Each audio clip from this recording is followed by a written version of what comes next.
बंदूक के फोड़ी गई।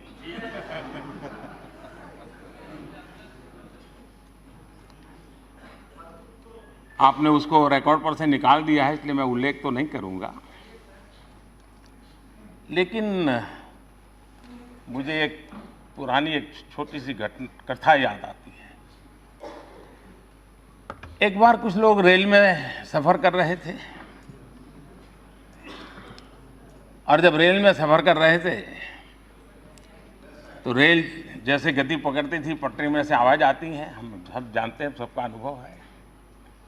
तो वहां बैठे हुए एक संत महात्मा थे। उन्होंने कहा, देखो पटरी में से कैसी आवाज आ रही है, ये निर्जीव पटरी भी हमें कह रही है, प्रभु कर दे बेड़ा पार। बोले देखो यही आवाज आ रही, सुनो, प्रभु कर दे बेड़ा पार। तो दूसरे संत ने कहा, नहीं यार, मैंने सुना, मुझे तो सुनाई दे रहा है, प्रभु तेरी लीला अपरंपार, प्रभु तेरी लीला अपरंपार। तो वहां एक मौलवी जी बैठे थे। उन्होंने कहा, अरे भाई मुझे तो सुनाई दे रहा है दूसरा। तो इन संतों ने कहा, भाई आपको क्या सुनाई दे रहा है? तो उन्होंने कहा, मुझे सुनाई दे रहा है, ये अल्लाह तेरी रहमत, ये अल्लाह तेरी रहमत। तो वहां एक पहलवान बैठे थे। उन्होंने कहा, मुझे भी सुनाई दे रहा है। तो पहलवान ने कहा, मुझे सुनाई दे रहा है, खा रबड़ी कर कसरत, खा रबड़ी कर कसरत।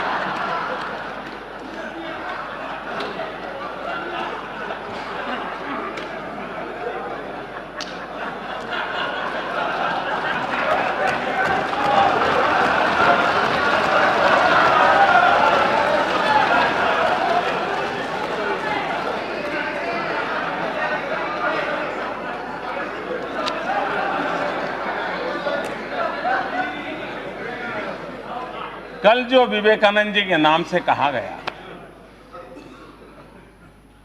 जैसी मन की रचना होती है वैसा ही सुनाता है, जैसा वैसा।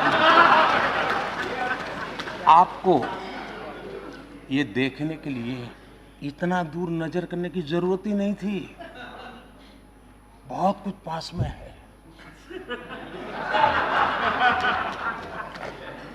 सर, अपने लोगों को कहिए कि स्वामी जी से आपका तुलना ना करें। यही मैं कहता कि वो जो भी थे अभी भी कह रहे हैं। फिर क्या पार्लियामेंट में सब बोल रहे हैं? हम सब हो गए, हम सब हो गए। अपने अपने लोगों को कहते हैं कि स्वामी जी को अपमान ना करे। नरेंद्र योगी से भोगी को एक साथ में ना बैठे, यही मैं कहता।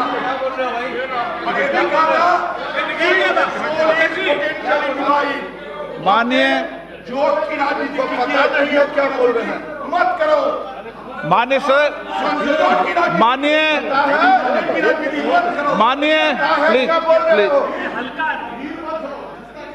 ये सुरेश जी क्यों हंस रहे हैं जी?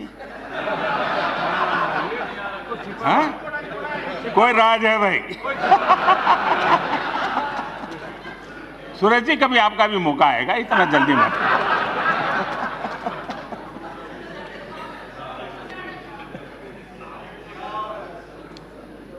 माननीय अध्यक्ष जी,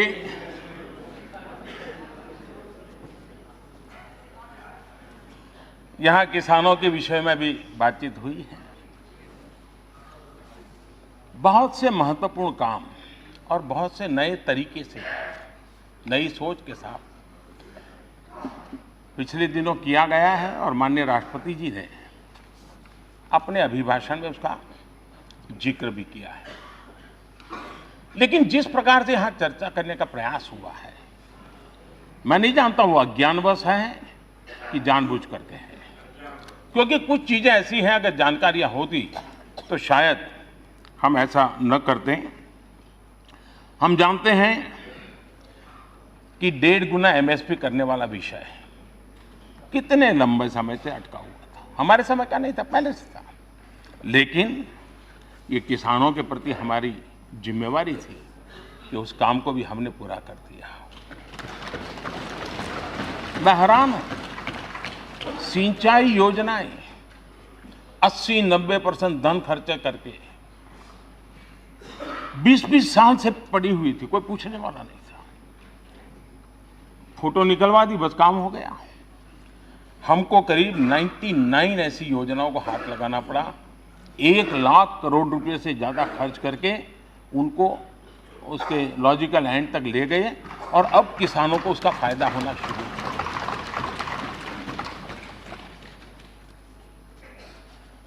प्रधानमंत्री फसल बीमा योजना, इस प्रधानमंत्री फसल बीमा योजना के तहत इस व्यवस्था से किसानों में एक विश्वास पैदा हुआ है।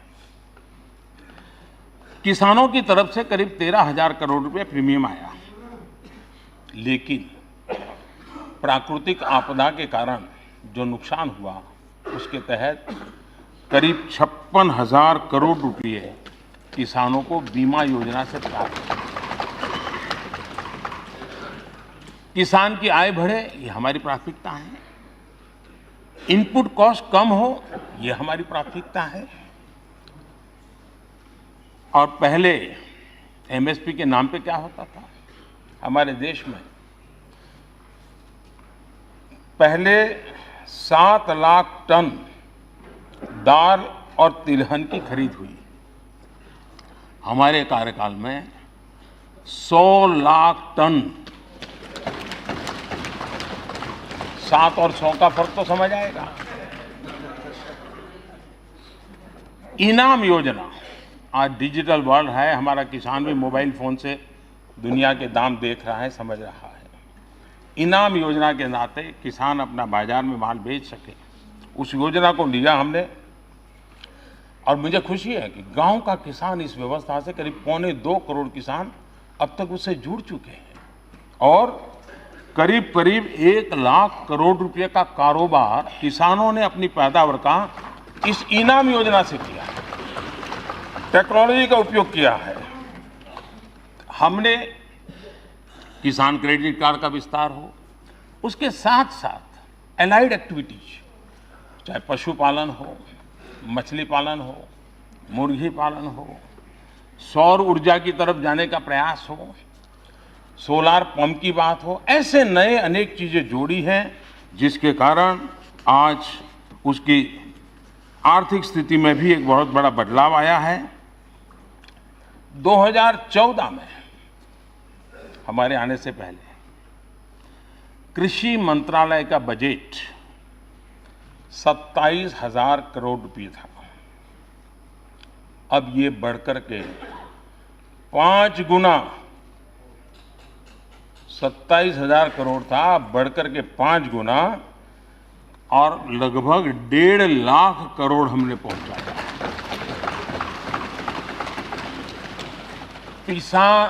पीएम किसान सम्मान योजना किसानों के खाते में सीधे पैसे जाते हैं।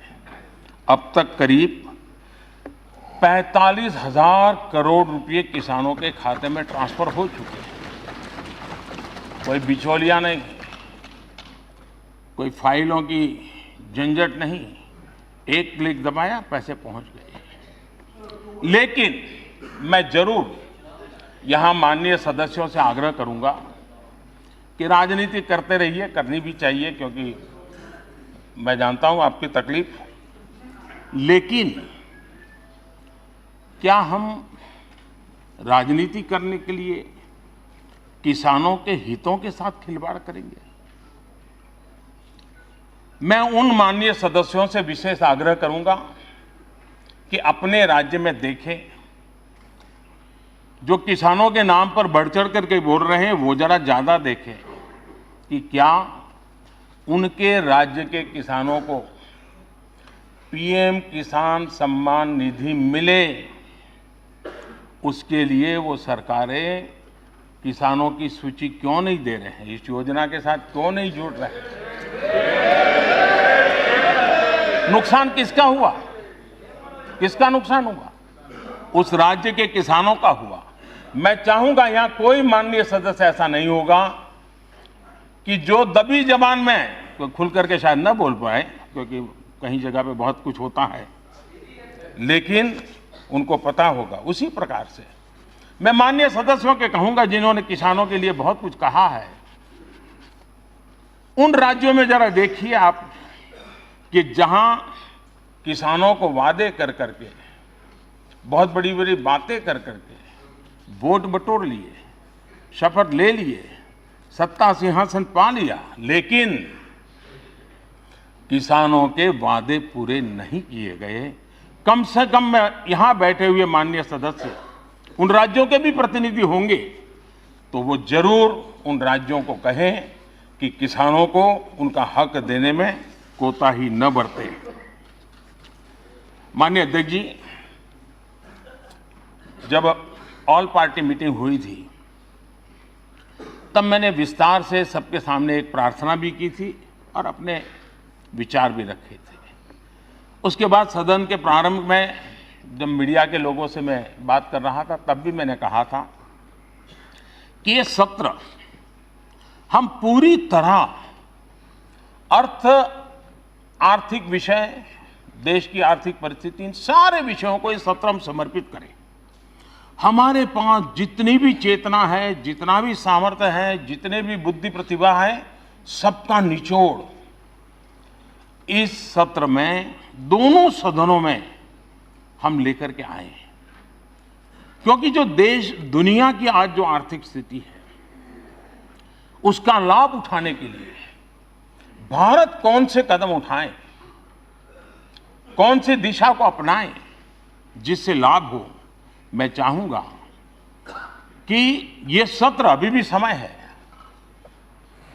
ब्रेक के बाद भी जब मिलेंगे तब भी पूरी शक्ति, मैं सभी सदस्यों से आग्रह करता हूं, हम आर्थिक विषयों पर गहराई से बोले, व्यापकता से बोले और अच्छे नए सुझावों के साथ बोले, ताकि देश विश्व के अंदर जो अवसर पैदा हुए उसका फायदा उठाने के लिए पूरी ताकत से आगे बढ़े। मैं निमंत्रित करता हूं सबको।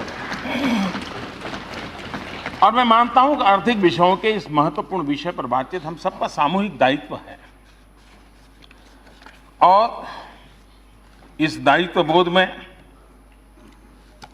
पुरानी बातों को हम भूल नहीं सकते हैं, क्योंकि आज हम कहां हैं उसका पता तब चलता है कल कहां थे।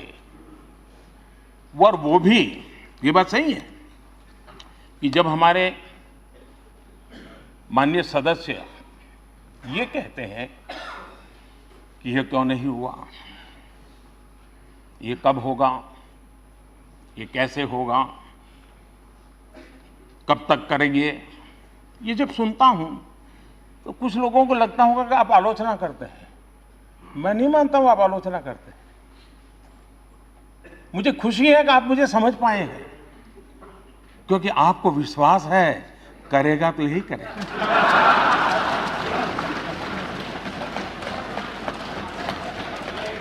और इसलिए मैं आपके इन बातों को आलोचना नहीं मानता हूं, मार्गदर्शक मानता हूं, प्रेरणा मानता हूं। और इसलिए मैं इन सारी बातों का स्वागत करता हूं और स्वीकार करने का प्रयास भी करता हूं। और इसलिए इस प्रकार की जितनी बातें बताई गई हैं इसके लिए तो मैं विशेष रूप से धन्यवाद करता हूं, क्योंकि क्यों नहीं हुआ, कब होगा, कैसे होगा, ये अच्छी बातें हैं, देश के लिए हम सोचते हैं। लेकिन पुरानी बातों के बिना आज की बात को समझना थोड़ा कठिन होता है। अब हम जानते हैं पहले क्या कालखंड था, करप्शन आए दिन चर्चा होती थी, हर अखबार के हेडलाइन, सदन में भी करप्शन पर ही लड़ाई चलती थी, सब दूर यही बोला जाता था। अनप्रोफेशनल बैंकिंग कौन भूल सकता है, कमजोर इंफ्रास्ट्रक्चर पॉलिसीज कौन भूल सकता है, और संसाधनों की बंदरबाट, माय गॉड क्या करके रख दिया था। इन सारी स्थितियों में से बाहर निकलने के लिए हमने समस्याओं के समाधान खोजने के लिए लॉन्ग टर्म गोल के साथ एक निश्चित दिशा पकड़ करके, निश्चित लक्ष्य पकड़ करके उसको पूरा करने का हमने लगातार प्रयास किया है। और मुझे विश्वास है कि उसी का परिणाम है कि आज इकोनॉमी में फिस्कल डेफिसिट बनी रही है, महंगाई नियंत्रित रही है और मैक्रो इकोनॉमिक स्टेबिलिटी भी बनी रही है। हिंदुस्तान सुनना चाहते हैं कि बेरोजगारी पे आप क्या कहना चाहते हैं? नीरव मोदी मेहुल चोक्सी की बात पूरा कीजिए। नीरव मोदी मेहुल चोक्सी की बात पूरा कीजिए और बेरोजगारी की बात सदन में लेकर कुछ काम कीजिए। हिंदुस्तान में बेरोजगारी अब सबसे बड़ा समस्या बन गया है।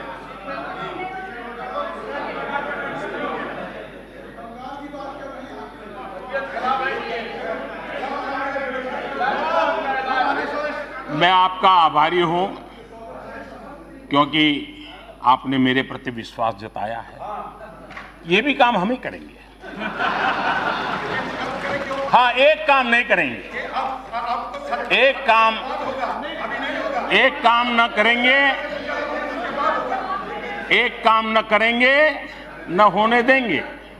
वो है आपकी बेरोजगारी नहीं हटने देंगे।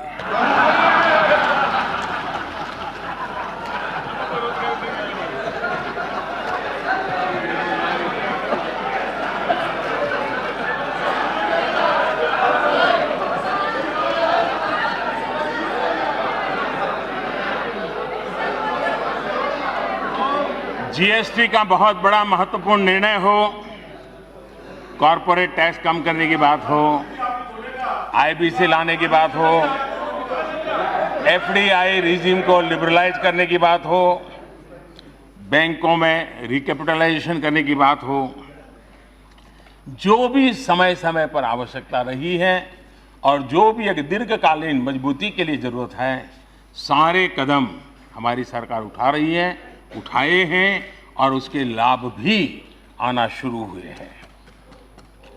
और वो रिफॉर्म्स जिसकी चर्चा हमेशा हुई है, आपके यहां भी जो पंडित लोग थे वो यही कहते रहते थे, लेकिन कर नहीं पाते थे। अर्थशास्त्री भी जिन बातों की बातें करते थे, आज एक के बाद एक उसको लागू करने का काम हमारी सरकार कर गए। इन्वेस्टर्स का भरोसा बढ़े, अर्थव्यवस्था को मजबूती मिले, उसको लेकर के भी हमने कई महत्वपूर्ण निर्णय किए हैं। 2019 जनवरी से 2020 के बीच 6 बार जीएसटी रेवेन्यू 1 लाख करोड़ से ज्यादा रहा है। अगर मैं एफडीआई की बात करूं तो 2018 अप्रैल से सितंबर एफडीआई $22 बिलियन था। आज उसी अवधि में ये एफडीआई $26 बिलियन पार कर गया है। ये इस बात का सबूत है कि विदेशी निवेशकों का भारत के प्रति विश्वास बढ़ा है, भारत की अर्थव्यवस्था पर विश्वास बढ़ा है और भारत में आर्थिक क्षेत्र में अपार अवसर है, ये कन्विक्शन बना है, तब जाकर के लोग आते हैं। और गलत अफवाहें फैलाने के बावजूद भी लोग उनसे बाहर निकल करके आ रहे हैं, ये भी बहुत बड़ी बात है। सर, पेट खाली बजाओ ताली। हमारा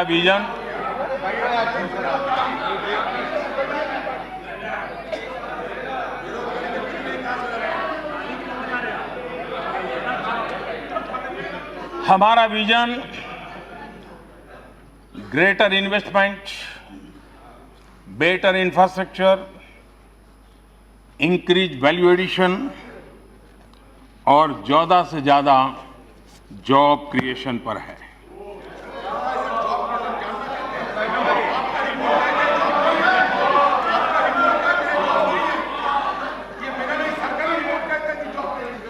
देखिए, मैं किसानों से बहुत कुछ सीखता हूं।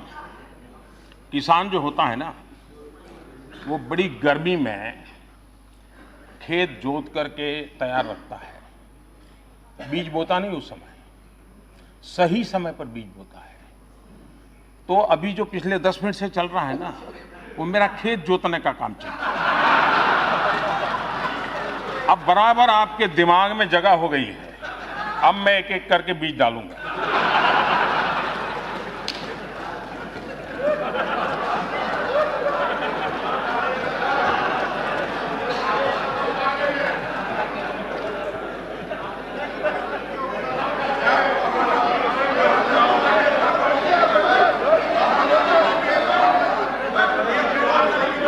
माननीय अध्यक्ष जी, मुद्रा योजना,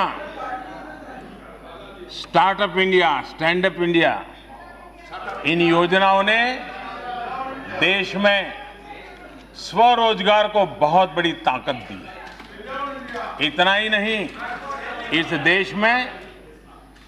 इस देश में करोड़ों करोड़ों लोग जो पहली बार मुद्रा योजना को लेकर के खुद तो रोजी रोटी कमाने लगे, लेकिन किसी और को भी, एक को, दो को, तीन को रोजगार देने में सफल। इतना ही नहीं, पहली बार बैंकों से जिनको धन मिला है मुद्रा योजना के तहत, उसमें 70% हमारी माताएं बहनें, जो पहले इकोनॉमिक एक्टिविटी के क्षेत्र में नहीं थी, वो आज कहीं न कहीं इकोनॉमी को बढ़ाने में योगदान दे रही है। 28,000 से ज्यादा स्टार्टअप रिकॉग्नाइज हुए हैं और वे आज खुशी की बात है टियर 2, टियर 3 सिटी में है। यानी हमारे देश का युवा नए क्षेत्र संकल्पों के साथ आगे बढ़ रहा है। मुद्रा योजना के तहत 22 करोड़ से ज्यादा ऋण स्वीकृत हुए हैं और करोड़ों युवाओं ने खुद ने तो रोजगार नहीं, खुद ने रोजगार को पाया है। फॉर्मल सेक्टर में अजय रंजन जी, मैं ऐसा करता हूं, आप एक समय तय कीजिए, आपको जितना कहना है मैं दोबारा बैठ लूंगा, क्योंकि ये सब लोग पीछे हंस रहे हैं और आपकी प्रतिष्ठा को झटका लगे अच्छा नहीं है। सर, मेरी प्रतिष्ठा के लिए आपको मैं काफी सेल्फ सफिशिएंट हूं, लेकिन आपने जो उल्टा तो मुझे ये ड्यूटी लगाया, ये बात को आप नहीं करें। 70 साल की इस देश की राजनीति ऐसी रही है कि कोई कांग्रेसी सेल्फ सफिशिएंट नहीं हो सकता, ऐसा हो ही नहीं सकता। ये कभी नहीं हो सकता। सर, इनका जमीन बंजर है सर, इनको कहां से मिलेगा? वर्ल्ड बैंक के डेटा ऑन एंटरप्रेन्योर्स, उसमें भारत का दुनिया के अंदर तीसरा स्थान है। सितंबर 2017 से नवंबर 2019 के बीच ईपीएफओ पैरोल डाटा में 1,39,00,000 नए सब्सक्राइबर्स आए। ये बिना रोजगार को कोई पैसे जमा नहीं करता है जी।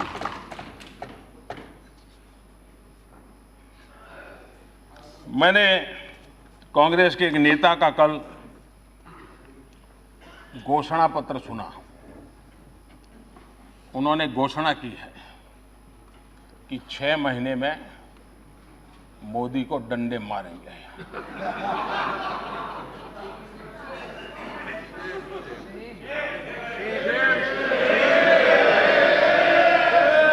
और ये डंडे मारेंगे तो हम भी मारेंगे। और ये बात सही है कि काम जरा कठिन है, तो तैयारी के लिए 6 महीने तो लगते ही हैं।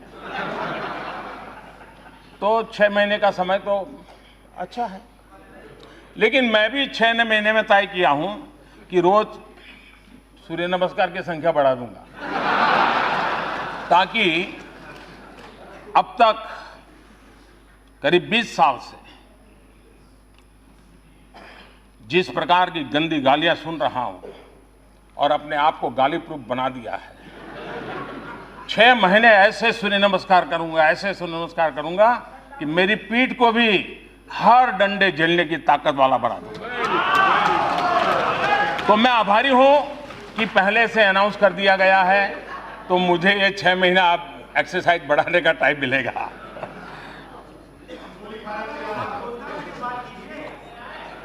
माननीय अध्यक्ष जी,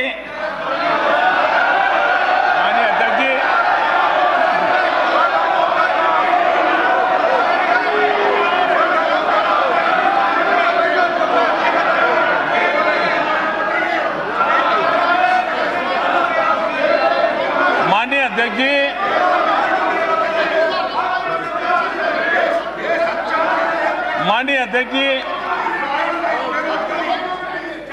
मैं 30-40 मिनट से बोल रहा था, लेकिन करंट पहुंचते पहुंचते इतनी देर लगी।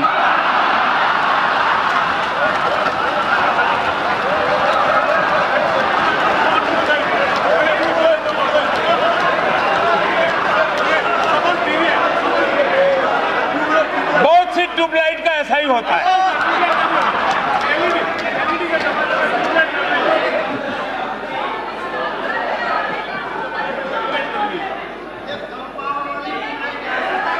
माननीय अध्यक्ष जी, इंडस्ट्री 4.0 और डिजिटल इकोनॉमी ये करोड़ों नई जॉब्स के लिए अवसर लेकर के आती है।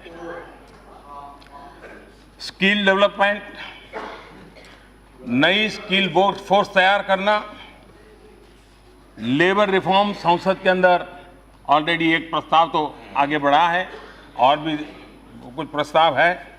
मुझे विश्वास है कि ये सदन उसको भी बल देगा ताकि देश में रोजगार के अवसरों में कोई रुकावट ना आए। हम पिछली सदी की सोच के साथ आगे नहीं बढ़ सकते हैं। हमने बदली हुई वैश्विक परिस्थिति में नई सोच के साथ इन सारे बदलावों के लिए आगे आना होगा और मैं इस सदन के सभी माननीय सदस्यों से प्रार्थना करता हूं कि लेबर रिफॉर्म के जो काम और सब लेबर यूनियन के साथ मिलकर के तय हुआ है उसको जितना जल्दी आगे बढ़ाएंगे, रोजगार के नए अवसरों के लिए सुविधा बढ़ेगी। और मैं विश्वास करता हूं $5 trillion economy, ease of doing business, ease of living, ये ऐसे नहीं हो रहा।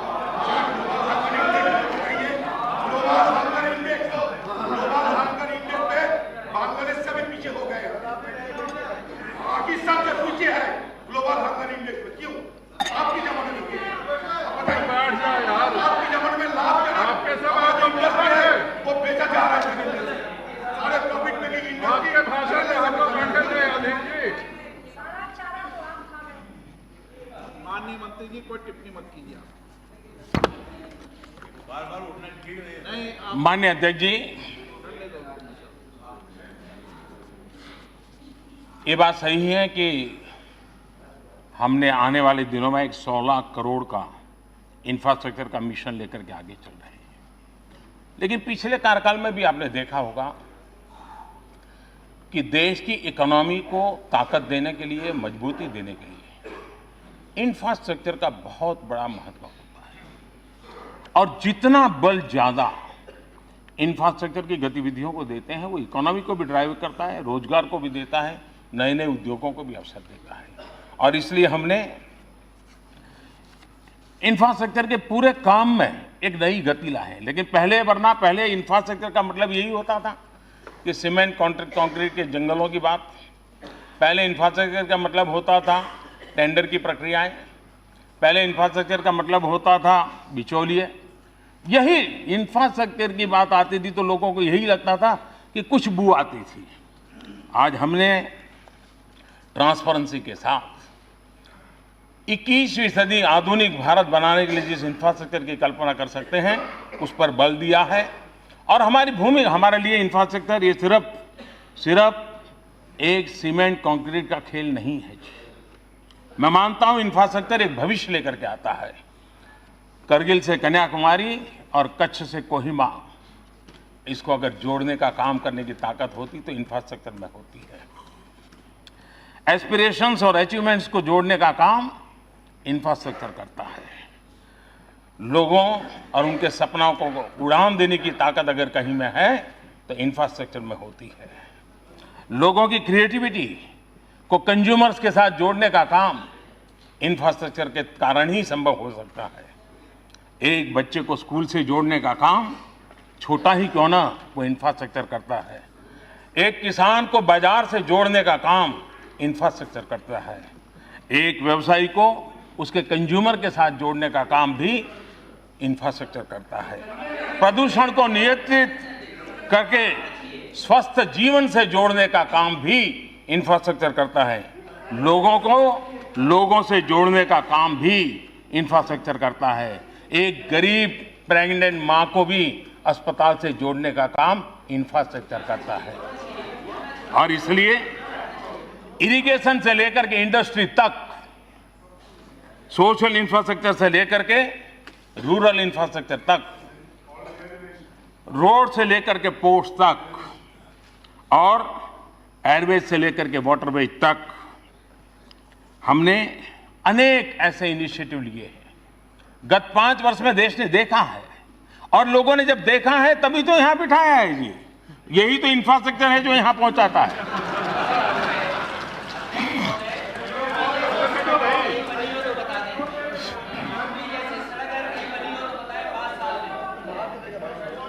यूपी की जनता ने बता दिया है जी।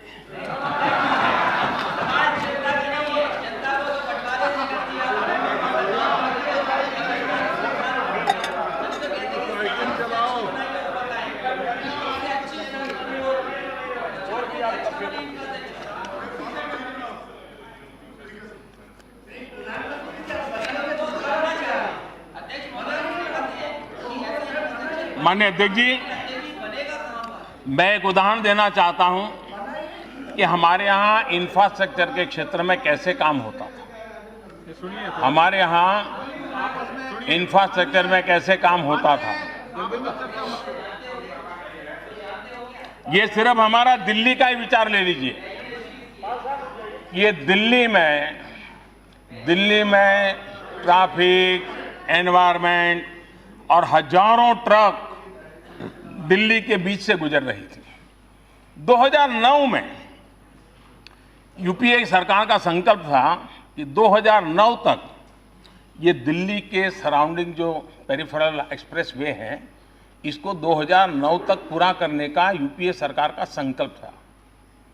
2014 में हम आए, तब तक कागज पे ही वो लकीरें बनकर के पड़ा हुआ था और 2014 के बाद मिशन मोड में हमने काम लिया और आज पेरिफेरल एक्सप्रेसवे का काम हो गया।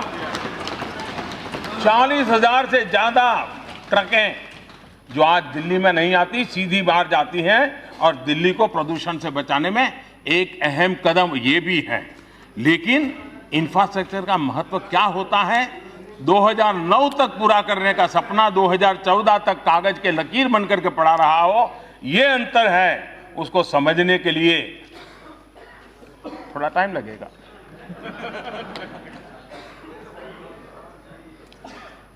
माननीय अध्यक्ष जी, कुछ और विषयों को मैं जरा स्पर्श करना चाहता हूं। शशि थरूर जी, नींद आती होगी लेकिन फिर भी क्योंकि कुछ लोगों ने जरा बार बार यहां पर संविधान बचाने की बातें की है और मैं भी मानता हूं कि संविधान बचाने की बात कांग्रेस ने दिन में 100 बार बोलनी चाहिए। कांग्रेस के लिए मंत्र होना चाहिए, संविधान बचाओ, संविधान बचाओ, क्यों जरूरी है? क्योंकि संविधान के साथ कब क्या हुआ, अगर संविधान का महात्म्य समझते तो संविधान के साथ यह न हुआ होता। और इसलिए जितनी बार आप संविधान बोलोगे, हो सकता है कुछ चीजें आपको अपनी गलतियों का एहसास करवा देगी, आपके इरादों का एहसास करवा देगी और आपको सच में संविधान इस देश के अंदर महामूल्य है, इसका ताकत का अनुभव कराएगी। माननीय अध्यक्ष जी, यही लोग हैं। इमरजेंसी में संविधान बचाने के काम आपको याद नहीं आया था? आपातकाल, यही लोग हैं जो संविधान बचाने के लिए उनको बार बार बोलने की जरूरत है, क्योंकि न्यायपालिका से न्यायिक समीक्षा का अधिकार छीनने का पाप जिन्होंने किया है, इनको तो संविधान बार बार बोलना ही पड़ेगा। जिन लोगों ने लोगों से जीने का कानून छीनने की बात कही थी, उन लोगों को बार बार संविधान बोलना ही पड़ेगा, पढ़ना भी पड़ेगा। जो लोग सबसे ज्यादा बार संविधान के अंदर बदलाव करने के प्रस्ताव को लाया है, उन लोगों को संविधान बचाने की बात बोले बिना कोई चारा नहीं है। दर्जनों बार राज्य सरकारों को बर्खास्त कर दिया है, लोगों की चुनी हुई सरकारों को बर्खास्त कर दिया है। उनके लिए संविधान बचाना, ये बोल बोल करके इन संस्कारों को जीने की आवश्यकता है। कैबिनेट ने एक प्रस्ताव पारित किया है। लोकतंत्र और संविधान से बनी हुई कैबिनेट, उसने एक प्रस्ताव पारित किया हो, उस प्रस्ताव को प्रेस कॉन्फ्रेंस में फाड़ देना उन लोगों के लिए संविधान बचाने की शिक्षा लेना बहुत जरूरी है। और इसलिए उन लोगों को बार बार संविधान बचाओ ये मंत्र बोलना बहुत जरूरी है।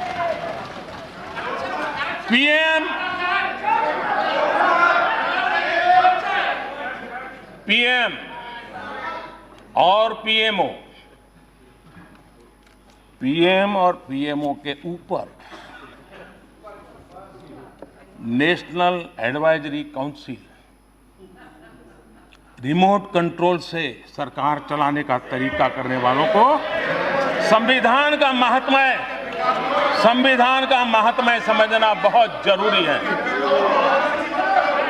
संविधान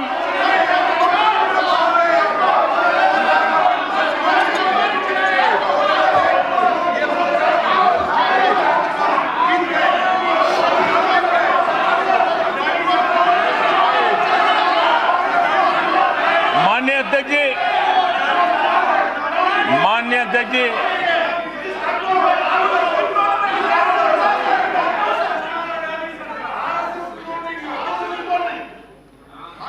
माननीय अध्यक्ष जी,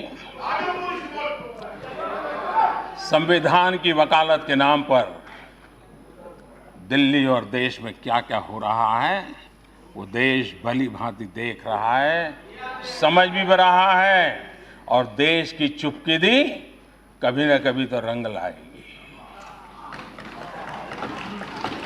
सर्वोच्च अदालत वो संविधान के रचित सीधा सीधा एक महत्वपूर्ण अंग है। देश की सर्वोच्च अदालत बार बार कहे कि आंदोलन ऐसे न हो जो सामान्य मानवी को तकलीफ दे, आंदोलन ऐसे न हो जो हिंसा का रास्ते चल पड़े। ये बार बार और बार बार सुप्रीम कोर्ट के कहने के बाद भी अधीर जी देखिए, आपने इतनी मेहनत की है, आपका सीआर अब ठीक हो गया है, चिंता मत करिए। नहीं, आपका सीआर हो गया, आपका सीआर ठीक हो गया, आपका सीआर ठीक हो गया है, आपका सीआर ठीक हो गया। संविधान बचाने की बातों वालों करना है, लेकिन यही वामपंथी लोग, यही कांग्रेस के लोग, यही वोट बैंक की राजनीति करने वाले लोग वहां जा जाकर के उकसा रहे हैं, भड़काऊ बातें कर रहे हैं।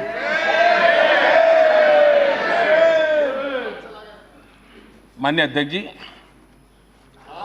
एक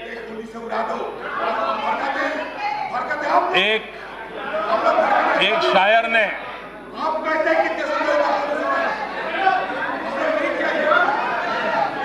माननीय अध्यक्ष जी, एक शायर ने कहा था, और शायद इस स्थिति को बड़ी सटीक तरीके से,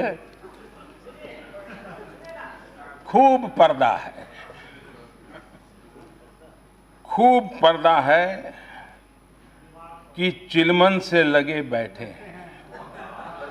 खूब पर्दा है कि चिलमन से लगे बैठे हैं, सांप छुपते भी नहीं, सामने आते भी नहीं।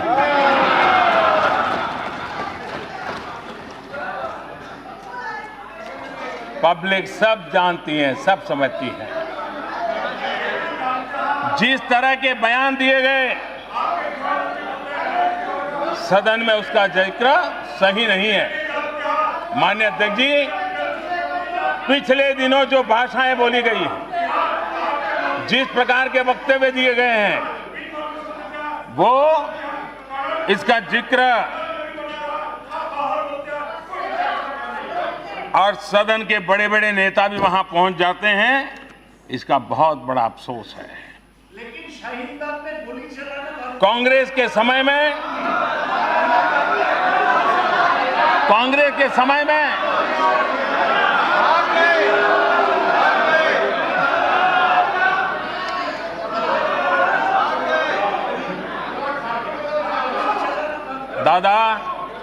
दादा, पश्चिम बंगाल के पीड़ित लोग यहां बैठे हैं। अगर वे वहां क्या चल रहा है इसका कच्चा चिट्ठा खोल देंगे ना, तो दादा आपको तकलीफ होगी, दादा आपको तकलीफ होगी। निर्दोष लोगों को किस प्रकार से मौत के घाट उतार दिया जाता है वो भली भांति जानते हैं लोग।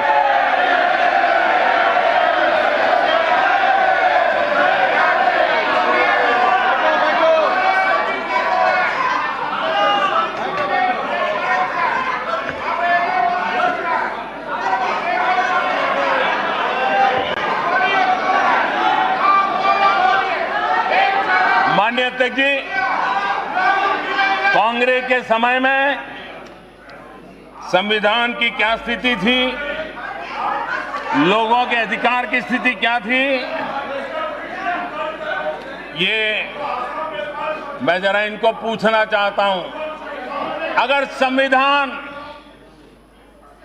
इतना महत्वपूर्ण है जो हम मानते हैं, अगर आप मानते होते तो जम्मू कश्मीर में हिंदुस्तान का संविधान लागू करने में आपको किसने रोका? इसी संविधान के दिए अधिकारों से जम्मू कश्मीर के मेरे भाइयों बहनों को वंचित रखने का पाप किसने किया था? और शशि जी, आप तो जम्मू कश्मीर के दामाद रहे हैं। अरे उन बेटियों की चिंता करते, आप संविधान की बात करते हो। और इसलिए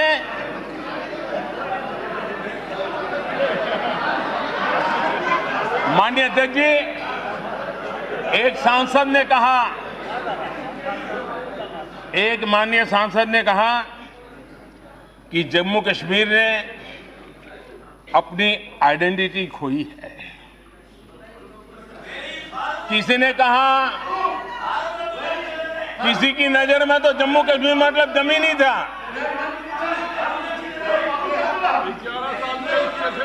माननीय अध्यक्ष जी, कश्मीर में जिनको सिर्फ जमीन दिखती है, न उनको इस देश का कुछ अंदाज है, न और वो उनकी बौद्धिक दारिद्रता का परिचय करवाता है। कश्मीर ये भारत का मुकुटमणि है। कश्मीर ये भारत का मुकुटमणि है। माननीय अध्यक्ष जी, कश्मीर की आइडेंटिटी बम, बंदूक और अलगाववाद बना दी गई थी। 19 जनवरी 1990, जो लोग आइडेंटिटी की बात करते हैं, 19 जनवरी 1990 वो काली रात, उसी दिन कुछ लोगों ने कश्मीर की आइडेंटिटी को दफना दिया था।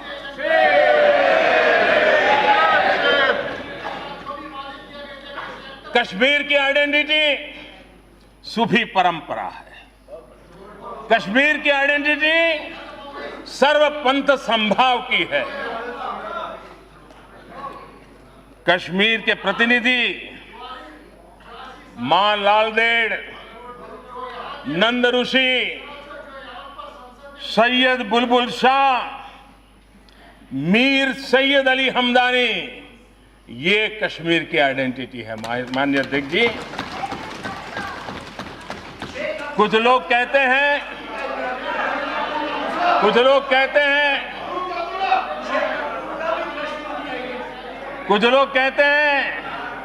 आर्टिकल 370 हटाने के बाद आग लग जाएगी। कैसे भविष्यवेत्ता है? आग लग जाएगी 370 हटाने के बाद। और आज जो लोग बोलते हैं, मैं उनको कहना चाहता हूं, कुछ लोग कहते हैं कुछ नेता जेल में है, डिकना है, फलाना है, वगैरह वगैरह। जरा मैं इस सदन, ये संविधान की रक्षा करने वाला सदन है, ये संविधान को समर्पित सदन है, ये संविधान का गौरव करने वाला सदन है, ये संविधान के प्रति दायित्व निभाने वाले सदस्यों से बना हुआ सदन है। तब जाकर के मैं सभी मान्य सदस्यों के आत्मा को छूने की आज कोशिश करना चाहता हूं। अगर है तो।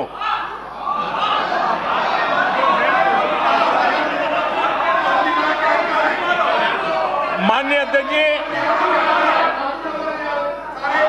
माननीय अध्यक्ष जी,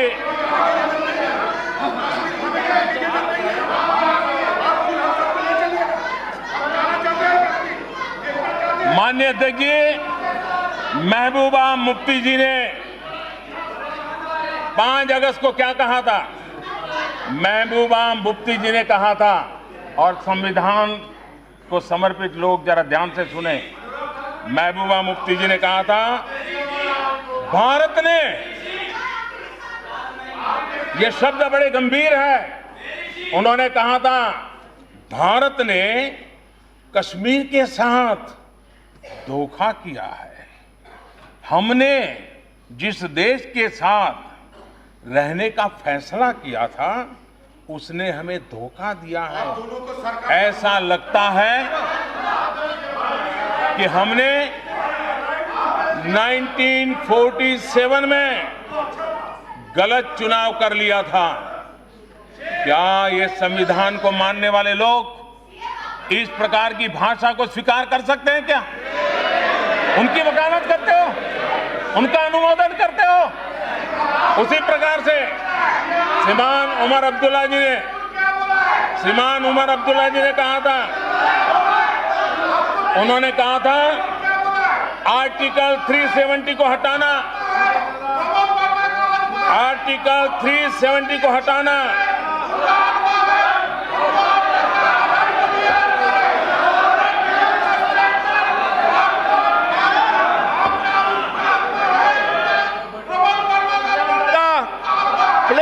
please please please please please.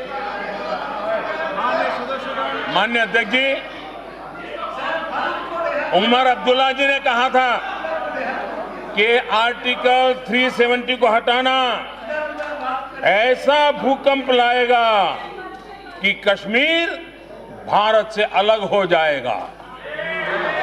माननीय अध्यक्ष जी, फारूक अब्दुल्ला जी ने कहा था,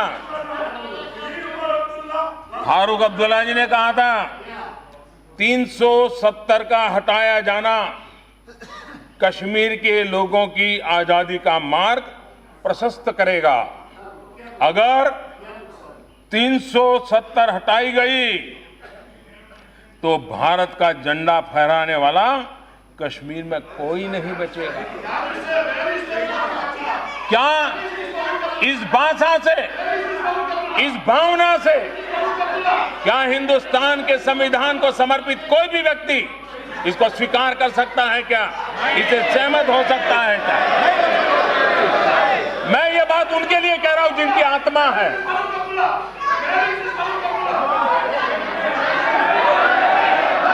माननीय अध्यक्ष जी, ये वो लोग हैं, माननीय अध्यक्ष जी, ये वो लोग हैं जिनको कश्मीर की आवाम पे भरोसा नहीं है और इसलिए ऐसी भाषा बोलते हैं। हम वो है जिनको कश्मीर की आवाम पे भरोसा है। हमने भरोसा किया, हमने कश्मीर की आवाम पे भरोसा किया और आर्टिकल 370 को हटाया और आज तेज गति से विकास भी कर रहे हैं। और इस देश के किसी भी क्षेत्र के हालात बिगाड़ने की मंजूरी नहीं दी जा सकती, चाहे वो कश्मीर हो, चाहे नॉर्थ ईस्ट हो, चाहे केरल हो, कोई भी इजाजत नहीं दी जा सकती। हमारे मंत्री भी पिछले दिनों लगातार जम्मू कश्मीर का दौरा कर रहे हैं, जनता के साथ संवाद कर रहे हैं, जनता के साथ संवाद करके वहां की समस्याओं का समाधान करने के लिए हम प्रयास कर रहे हैं। माननीय अध्यक्ष जी, मैं आज इस सदन से जम्मू कश्मीर के उज्जवल भविष्य के लिए, जम्मू कश्मीर के विकास के लिए, जम्मू कश्मीर के लोगों की आशा अपेक्षाओं को पूर्ण करने के लिए हम प्रतिबद्ध हैं। हम संविधान को समर्पित लोग सबके सब प्रतिबद्ध हैं। लेकिन साथ साथ मैं लद्दाख के विषय में भी कहना चाहूंगा। माननीय अध्यक्ष जी, हमारे देश में सिक्किम एक ऐसा प्रदेश है जिसने अपने आप को एक ऑर्गेनिक स्टेट के रूप में उसने अपनी पहचान बनाई है और एक प्रकार से देश के कई राज्यों को सिक्किम जैसे छोटे राज्य ने प्रेरणा दी है। सिक्किम के किसान, सिक्किम के नागरिक उसके लिए अभिनंदन के अधिकारी।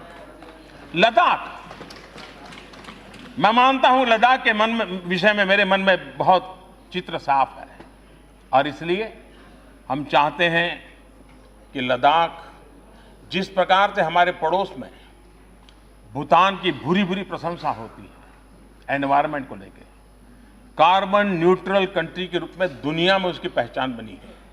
हम देशवासी संकल्प करते हैं और हम सबको संकल्प करना चाहिए कि हम लद्दाख को भी एक कार्बन न्यूट्रल इकाई के रूप में डेवलप करेंगे,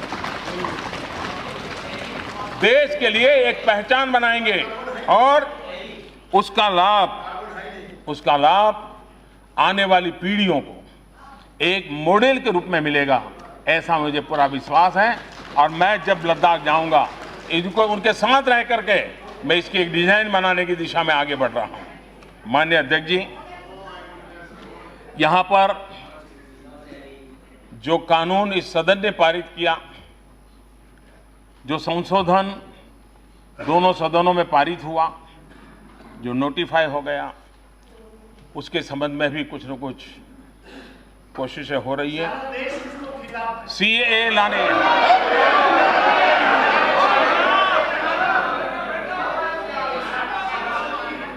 कुछ लोग कह रहे हैं सीएए लाने की इतनी जल्दी क्या थी। कुछ माननीय सदस्यों ने यह कहा कि यह सरकार भेदभाव कर रही है, ये सरकार हिंदू और मुस्लिम कर रही है।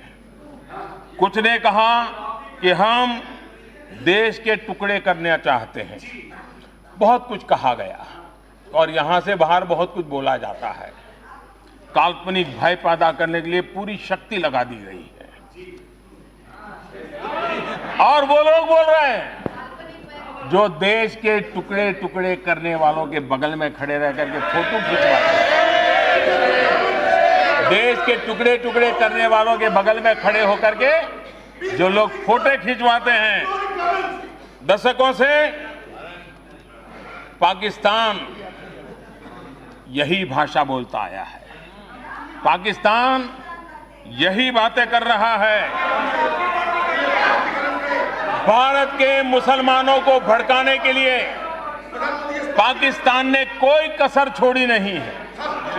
भारत के मुसलमानों को गुमराह करने के लिए पाकिस्तान ने हर खेल खेले हैं, हर रंग दिखाए हैं और अब उनकी बात चलती नहीं है।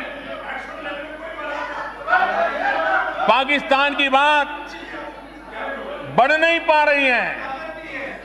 तब जब मैं हैरान हूं कि जिनको हिंदुस्तान की जनता ने सत्ता के सिंहासन से घर भेज दिया, वे आज उस काम को कर रहे हैं जो कभी ये देश सोच भी नहीं सकता था। हमें याद दिलाया जा रहा है कि क्विट इंडिया का नारा देने वाले, जय हिंद का नारा देने वाले हमारे मुस्लिम ही थे। दिक्कत यही है कि कांग्रेस और उसकी नजर में ये लोग हमेशा ही सिर्फ और सिर्फ मुस्लिम थे। हमारे लिए, हमारी नजर में वो भारतीय है, हिंदुस्तानी है। खान अब्दुल गफार खान हो, माननीय अध्यक्ष जी, मेरा सौभाग्य रहा है कि लड़कपन में मेरा सौभाग्य रहा है कि लड़कपन में खान अब्दुल गफार खान जी के चरण छूने का मुझे अवसर मिला था। मैं इसे अपना गर्व मानता हूं।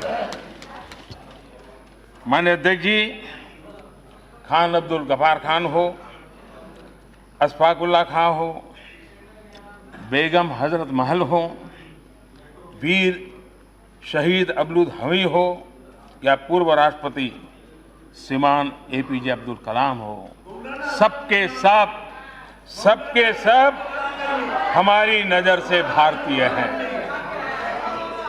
सदन का समय ज्यादा लेने के लिए मैंने नाम कुछ कम बोले, आप जोड़ देना ना, जो भी नाम लिखवा दे मेरे भाषण में लिख देना। Thank you for this assistance.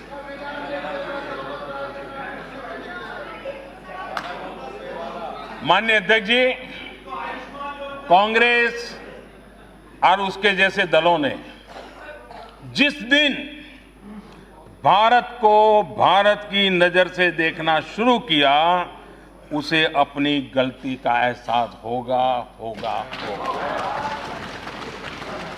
खैर, मैं कांग्रेस के और उनके इकोसिस्टम का भी बहुत आभारी हूं कि उन्होंने सिटीजनशिप अमेंडमेंट एक्ट को लेकर के हो हल्ला मचाए रखा हुआ है। अगर ये विरोध नहीं करते, ये इतना हो हल्ला नहीं करते, तो शायद उनका असली रूप देश को पता ही नहीं चलता। ये इनका देश ने देख लिया है कि दल के लिए कौन है और देश के लिए कौन है।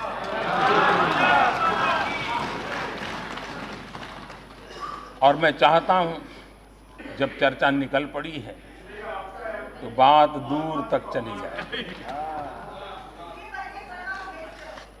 माननीय अध्यक्ष जी,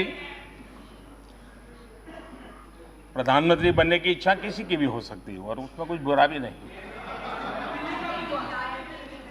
लेकिन किसी को प्रधानमंत्री बनना था, इसलिए हिंदुस्तान के ऊपर एक लकीर खींची गई और देश का बंटवारा कर दिया गया। बंटवारे के बाद जिस तरह पाकिस्तान में हिंदुओं, सिखों और अन्य अल्पसंख्यकों पर अत्याचार हुआ, जुल्म हुआ, जोर जबरदस्ती हुई, उसकी कल्पना तक नहीं की जा सकती। मैं कांग्रेस के साथियों से जरा पूछना चाहता हूं, क्या आपने कभी भूपेंद्र कुमार दत्ता का नाम सुना है?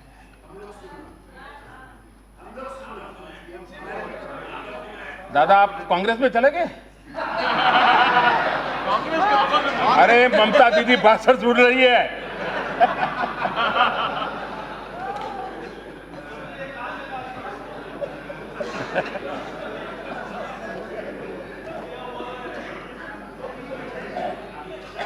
कांग्रेस के लिए जानना बहुत जरूरी है और जो यहां नहीं है उनको भी जानना जरूरी है। भूपेंद्र कुमार दत्त एक समय में ऑल इंडिया कांग्रेस कमेटी में थे, उसके सदस्य थे। स्वतंत्रता संग्राम के दौरान 23 साल उन्होंने जेल में बिताए थे। वो एक ऐसे महापुरुष थे जिन्होंने न्याय के लिए 78 दिन 78 डे जेल के अंदर भूख हड़ताल की थी और यह भी उनके नाम एक रिकॉर्ड है। विभाजन के बाद भूपेंद्र कुमार दत्त पाकिस्तान में ही रुक गए थे। वहां की संविधान सभा के वे सदस्य भी थे।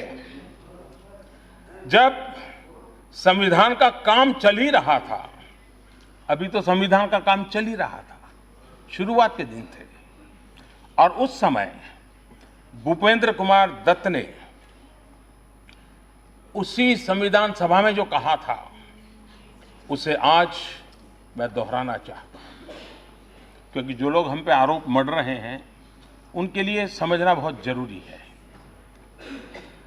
भूपेंद्र कुमार दत्त ने कहा था, so far as this side of Pakistan is concerned, the minorities are practically liquefied.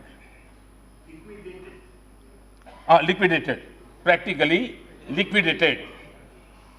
Those of us who are here to live represent near a core of people still left in East Bengal, live under a total sense of frustration. ये भूपेंद्र कुमार दत्त ने बंटवारे के तुरंत बाद वहां की संविधान सभा में ये दर्द व्यक्त किया था। ये हालत थी स्वतंत्रता के शुरुआत के दिनों से ही अल्पसंख्यकों की, वहां के अल्पसंख्यकों की। इसके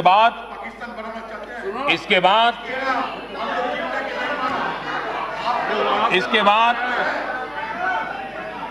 पाकिस्तान में स्थिति इतनी खराब हो गई कि भूपेंद्र दत्त को भारत आकर के शरण लेनी पड़ी और बाद में उनका निधन भी ये मां भारती की गोद में हुआ। तब के पाकिस्तान में आपके लिए तो कुछ नहीं हुआ जी, कुछ नहीं हुआ। आपके लिए तो सामान्य, हाँ आए तो आए, मरे तो मरे। यही है, यही आपकी सोच है, यही आपकी सोच है महापुरुष, यही आपकी सोच है।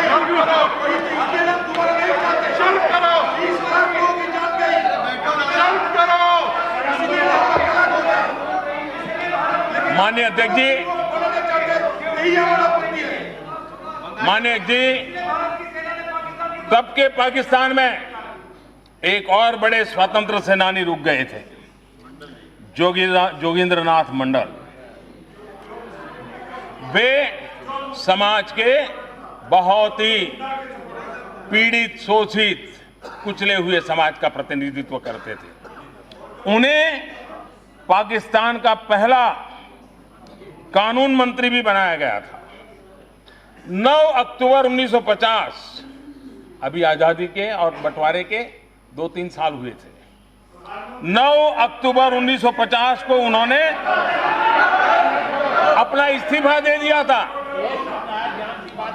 उनके इस्तीफे का एक पैराग्राफ इस्तीफे में जो लिखा था उसको मैं कोट करना चाहता हूं। उन्होंने लिखा था, I must say that this policy of driving out Hindus from Pakistan has succeeded completely in West Pakistan and is nearing completion in East Pakistan. उन्होंने आगे कहा था, Pakistan has not given the Muslim League entire satisfaction and a full sense of security. They now want to get rid of the Hindu intelligentsia so that the political, economic and social life of Pakistan may not in any way influenced by them. ये मंडल जी ने अपने इस्तीफे में लिखा था। इन्हें भी आखिरकार भारत ही आना पड़ा और उनका निधन भी मां भारती की गोद में हुआ। इतने दशकों के बाद भी पाकिस्तान की सोच नहीं बदली है। वहां आज भी अल्पसंख्यकों पर अत्याचार हो रहे हैं। अभी अभी नानकाना साहब के साथ क्या हुआ वो सारे देश और दुनिया ने देखा है। और ये ऐसा ही नहीं है कि सिर्फ हिंदू और सिखों के साथ होता है, और भी माइनॉरिटी के साथ ऐसा ही जुल्म वहां होता है। ईसाइयों को भी ऐसी ही पीड़ा झेलनी पड़ती है। सदन के में चर्चा के दौरान गांधी जी के कथन को लेकर के भी बात कही गई। कहा गया कि सीए पर सरकार जो कह रही है वो गांधी जी की भावना नहीं थी। खैर, कांग्रेस जैसे दलों ने तो गांधी जी की बातों को तो दशकों पहले छोड़ दिया था।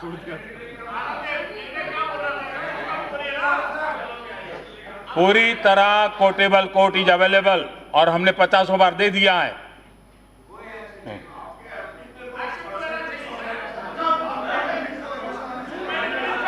लेकिन मैं आपने तो गांधी जी को छोड़ दिया है और इसलिए मैं न देश आपसे कोई अपेक्षा करता है, लेकिन जिसके आधार पर कांग्रेस की रोजी रोटी चल रही है, मैं आज उनकी बात करना चाहता हूं। 1950 में नेहरू लियाकत समझौता हुआ।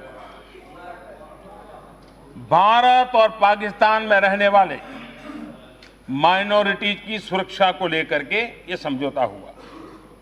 समझौते का आधार पाकिस्तान में धार्मिक अल्पसंख्यकों के साथ भेदभावपूर्ण व्यवहार नहीं होगा।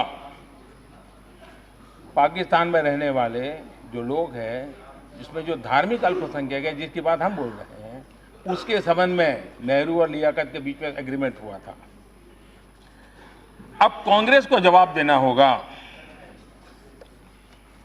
नेहरू जैसे इतने बड़े सेक्युलर, नेहरू जैसे इतने बड़े महान विचारक, इतने बड़े विजनरी और आपके लिए सब कुछ, उन्होंने उस समय वहां की माइनॉरिटी के बजाय सारे नागरिक ऐसा शब्द प्रयोग क्यों नहीं किया?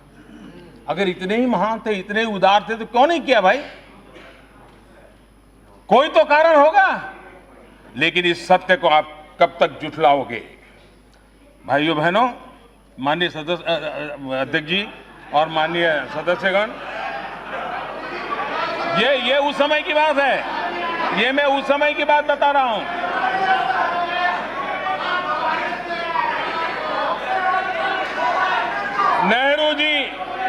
नेहरू जी समझौते में पाकिस्तान की माइनॉरिटी इस बात पर कैसे मान गए? जरूर कुछ न कुछ वजह होगी। जो बात हम बता रहे हैं आज, वही बात उस समय नेहरू जी ने बताई थी।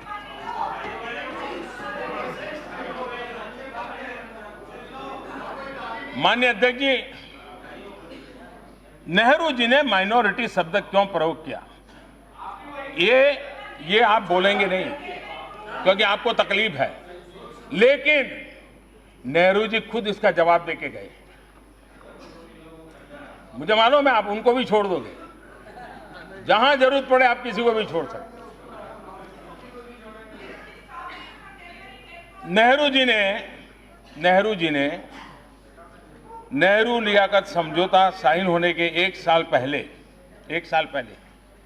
असम के तत्कालीन मुख्यमंत्री श्रीमान गोपीनाथ जी को एक पत्र लिखा था, और गोपीनाथ जी को पत्र में जो लिखा था वो उसमें कोट करना चाहता हूं। उन्होंने पत्र में लिखा था, जो लोग हमको कहते हैं ना हम हिंदू मुस्लिम कर रहे हैं, हम देश को बांट रहे हैं, ये नेहरू जी ने क्या कहा था ये जरा याद रखना। गोपीनाथ जी जो असम के मुख्यमंत्री थे, नेहरू जी ने लिखा था,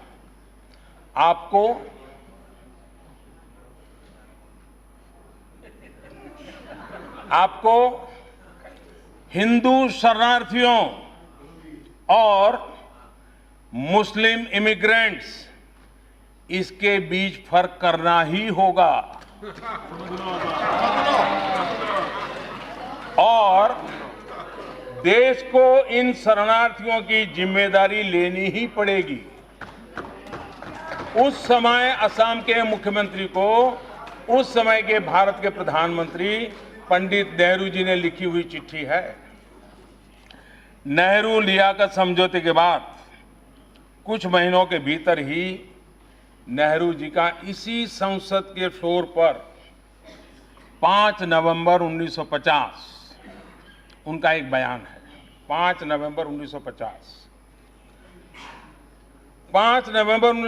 नेहरू जी ने कहा था, इसमें कोई संदेह नहीं है कि जो प्रभावित लोग भारत में सेटल होने के लिए आए हैं, ये नागरिकता मिलने के हकदार है, और अगर इसके लिए कानून अनुकूल नहीं है तो कानून में बदलाव किया जाना चाहिए।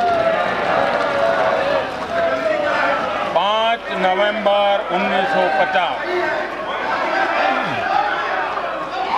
1963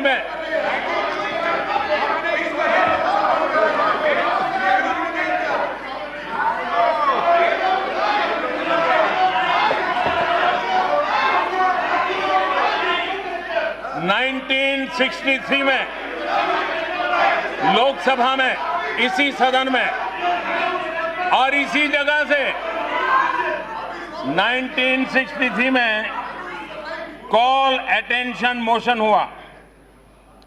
उस समय प्रधानमंत्री नेहरू तत्कालीन विदेश मंत्री के रूप में भी जिम्मेदारी संभाल रहे थे।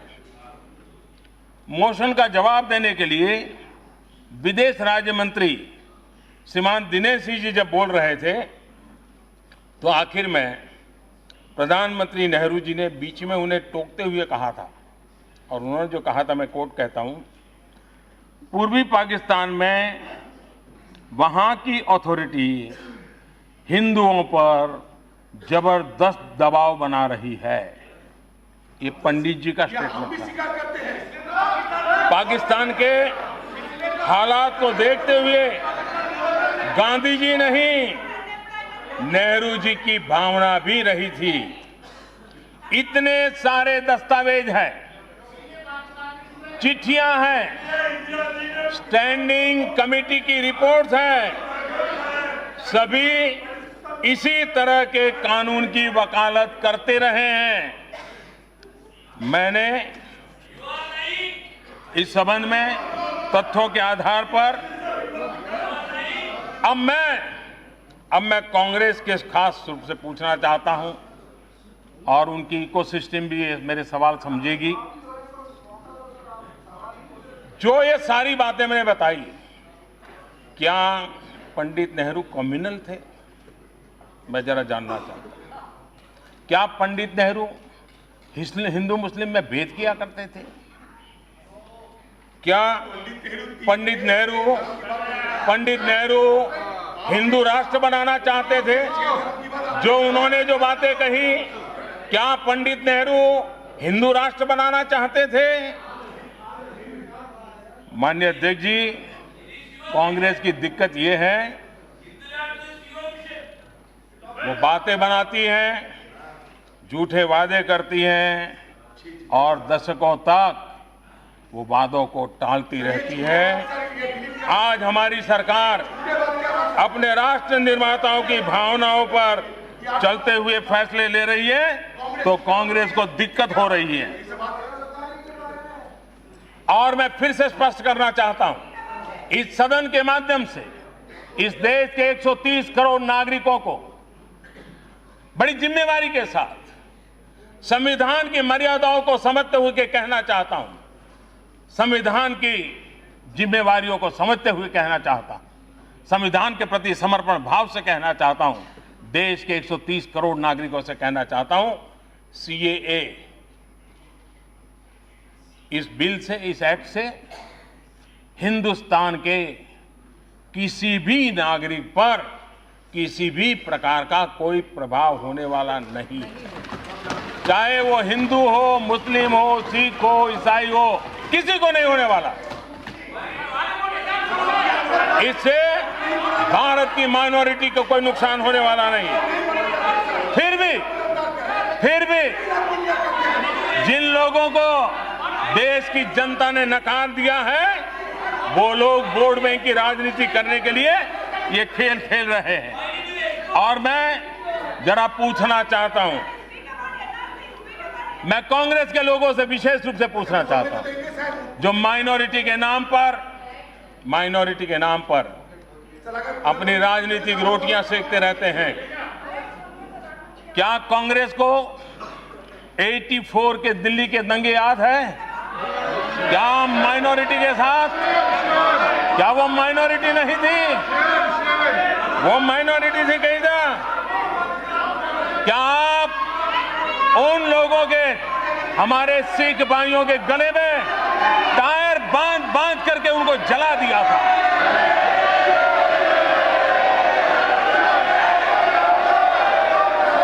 इतना ही नहीं, सिख दंगों के आरोपियों को जेल में तक भेजने का काम आपने किया नहीं। इतना ही नहीं, पर आरोप लगे हुए हैं, सिख दंगों को भड़काने के जिन पर आरोप लगे हैं, उनको आज मुख्यमंत्री बना देते हो।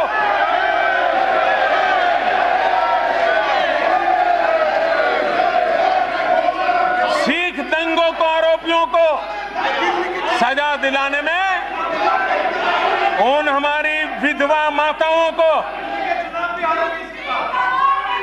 3 दशक तक न्याय के लिए इंतजार करना पड़ा। क्या वो माइनॉरिटी नहीं थी?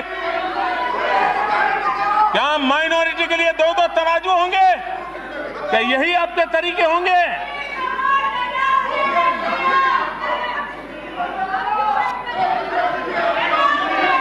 माननीय अध्यक्ष जी, कांग्रेस पार्टी जिसने इतने सालों तक देश में राज किया, आज वो देश का दुर्भाग्य है कि जिसके पास एक जिम्मेवार विपक्ष के रूप में देश को अपेक्षाएं थी, वो आज गलत रास्ते पर चल पड़े हैं। ये रास्ता आपको भी मुसीबत पैदा करने वाला है, देश को भी संकट में डालने वाला है। और ये चेतावनी मैं इसलिए दे रहा हूं, हम सबको देश की चिंता होनी चाहिए, देश के उज्जवल भविष्य की चिंता होनी चाहिए। आप सोचिए, अगर राजस्थान की विधानसभा कोई निर्णय करे, कोई व्यवस्था खड़ी करे और राजस्थान में वो कोई मानने को तैयार ना हो, जल से जुलूस निकाले, हिंसा करे, आगजनी लगाए, आपकी सरकार है, क्या स्थिति बनेगी? मध्य प्रदेश, आप वहां बैठे हैं, मध्य प्रदेश की विधानसभा को निर्णय करे और वहां की जनता उसके खिलाफ इसी प्रकार से निकल पड़े, क्या देश ऐसे चल सकता है? क्या एनआरकी का रास्ता? और इसलिए आपने बहुत कुछ किया है, आपने इतना गलत किया है, इसीलिए तो वहां बैठना पड़ा है। ये आपके कारनामों का ही परिणाम है कि जनता ने आपको वहां बिठाया है। और इसलिए